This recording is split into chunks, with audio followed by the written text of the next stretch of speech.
Communications Director for Senator Cruz, Matt Lewis, the author of Too Dumb to Fail, How the GOP Betrayed the Reagan Revolution. We are just going to tell you about all our bloopers. Senior advisor to Mitt Romney's 2012 campaign. Sorry, it was a very big night for a couple of the candidates, and a particularly bad night for others.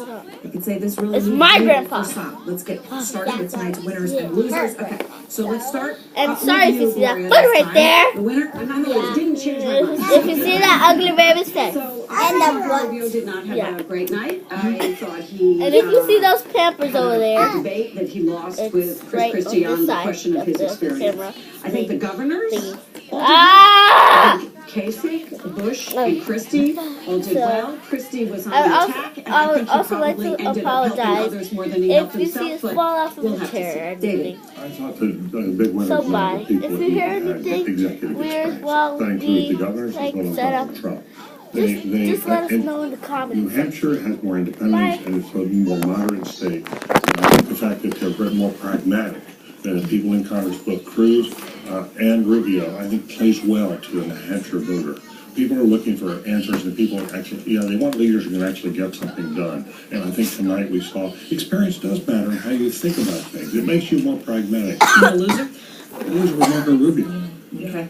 Yeah, agreed. Marco Rubio, I think, he's now got something hanging over his head, this narrative about not being prepared, being canned, so I think he's got to figure that out going forward. Not the winner. I thought Trump kind of won by not losing. He didn't get in the middle of big fights. People still seemed to not want to take him on. There was that moment with Jeb around eminent domain, but whether or not that will resonate immediately here with New Hampshire, hard to see that happening immediately. Cruz was a winner in Iowa, and he isn't a big player in New Hampshire because there isn't that base of conservative voters that he's hoping to find in South Carolina. I thought there were moments when he looked a little uncharacteristically indecisive, like when he was asked to repeat what he had said on the trail about Donald Trump not being prepared to have his finger on the button. I thought he frankly kind of wimped out on that, and I wonder how his supporters felt about that. Yeah, he didn't take it. He wouldn't repeat it. And he was given multiple choices. And he didn't push it. Yeah, he was given multiple chances to do that. All right. Now, you all, obviously some of you have dogs in this fight. You're a Donald Trump supporter. You're the former communications director for Ted Cruz. Could mean you'd go anyway, but let's go down the line here. Winner, loser. I do think the governor's had a good night. And I think David is right about executive experience. And for the first time that I've heard it linked, Donald Trump talked about his own executive experience, which I do think is propelling some of his support. One of the losers, if I can say, I think was Ben Carson.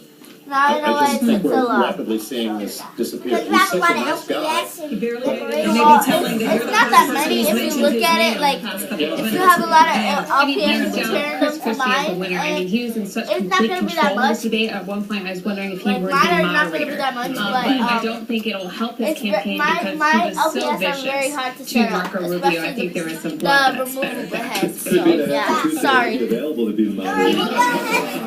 The attack, I pictured him as VP in a vice presidential debate because that's one of the big tests where you pick VP. Can they perform in that very important debate? And man, Chris Christie. So we'll stop talking. You support him. Yeah, I think it was sort of a murder-suicide with Chris Christie. So I think he tried to take out Rubio, but it's not going to help Christie right now.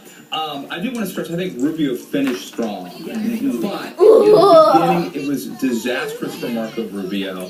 And I think the problem is, you put this in context, Rubio comes out of Iowa in third place, but he might as well have won. He had all this momentum going into New Hampshire. And if he finishes ahead of Kasich, of Jeb, and of Christie in New Hampshire, he then owns the establishment lane and then becomes clearly a three-man race. But Rubio had a bad night for a bad debate. Well, I think if we're going from first to worst, I would definitely agree that Christie had a very strong debate. I think he controlled the tone and tempo of the debate. He definitely beat Rubio on points with that head-to-head exchange that they had. Carson was almost non-existent. He's a non-factor now. I think this may have been one of his last debates. Rubio, while he did start slow, had gotten much stronger during the course of the debate, and I think he recovered very nicely. I think momentum is a very valuable commodity, particularly at this time in the campaign. I don't know if he is going to continue to keep that momentum. It could have stopped him right now, so that's one thing to be a factor. But I to agree with something that Amanda said. Chris Christie is probably going to be the most effective surrogate we have in going after Hillary Clinton in the general election. So he's going to be around, even if his campaign may end on Tuesday night. It's interesting how on this side, this table though, it turned from, okay, Rubio had a bad night, and then you all started to turn it to, well, at the end he got a little bit better. Hold on one moment. We have John Kasich, Governor Kasich with Sarah Murray in New Hampshire. Sarah? So how do you close the deal? Yeah, Aaron, we have Governor Kasich here telling us how he's going to close the deal in New Hampshire. Well, we close the deal, what we've been doing. We've got an army of people here. We're going to knock on every door in this state. I'm going to continue to do town halls, massive amounts of media.